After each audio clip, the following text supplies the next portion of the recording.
महिला सुरक्षिततेच्या प्रश्नांवर महाविकास आघाडीच्या महिला नेत्यांनी आज राज्यपालांची भेट घेतलेली आहे। महिला आयोगावर अराजकीय व्यक्तीची नियुक्ती व्हावी, महिला आयोगावर नव्या अध्यक्षांची निवड करावी अशी मागणी या महिला नेत्यांनी यावेळेला राज्यपालांकडे केलेली आहे। मात्र या भेटीआधी राजभवनाबाहेर मोठं राजकीय नाट्य पाहायला मिळालं।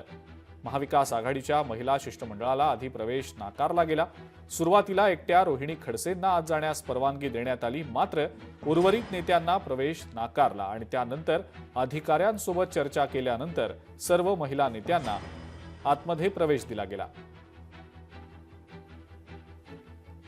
राज्यपाल महोदयांचे खरं तर मी मनापासून आभार व्यक्त करेल की त्यांनी आम्हाला भरपूर वेळ दिला। आमच्या ज्या ज्या संदर्भामध्ये आमचे प्रश्न होते त्या प्रश्नांना त्यांनी ऐकून घेतलं आणि योग्य तो निर्णय आमच्या माध्यमातून घेण्यात येईल असं आम्हाला आश्वस्त करण्यात आलं। ज्या ठिकाणी महिला आयोगाने पक्षपाती काम केलेलं आहे अशा अनेक गोष्टी आम्ही राज्यपाल महोदयांच्या निदर्शनात आणून दिलेल्या आहेत। पूर्ण वेळ जो महिला आयोगाला अध्यक्ष म्हणून वेळ देऊ शकेल अशा व्यक्तीची तिथे निवड करण्यात यावी ही देखील आम्ही मागणी केली। त्याचबरोबर वैष्णवी हगवणेंच्या केसमध्ये देखील CIDची मागणी करण्यात यावी, CIDकडे ही केस वर्ग करण्यात यावीची ही देखील जी मी मागणी केलेली होती त्याचीही आम्ही सगळ्यांनी मिळून राज्यपाल महोदयांकडे विनंती केलेली आहे। हगवणे केसमध्ये खूप सारा राजकीय हस्तक्षेप आहे।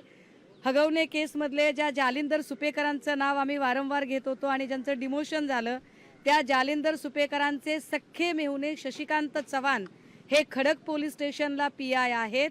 शशिकांत चव्हाण यांच्याकडेच हगवणे ज्या चोंदेंच्या थार गाडीतनं गेले होते त्या चोंदेंच्या 2 मुलींच्या सुनांच्या केसेस होत्या।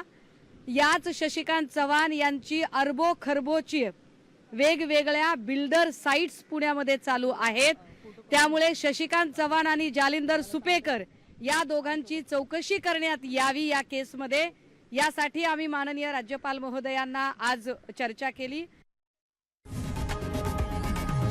लोकशाही मराठी ऐका, पहा, जागरूक रहा।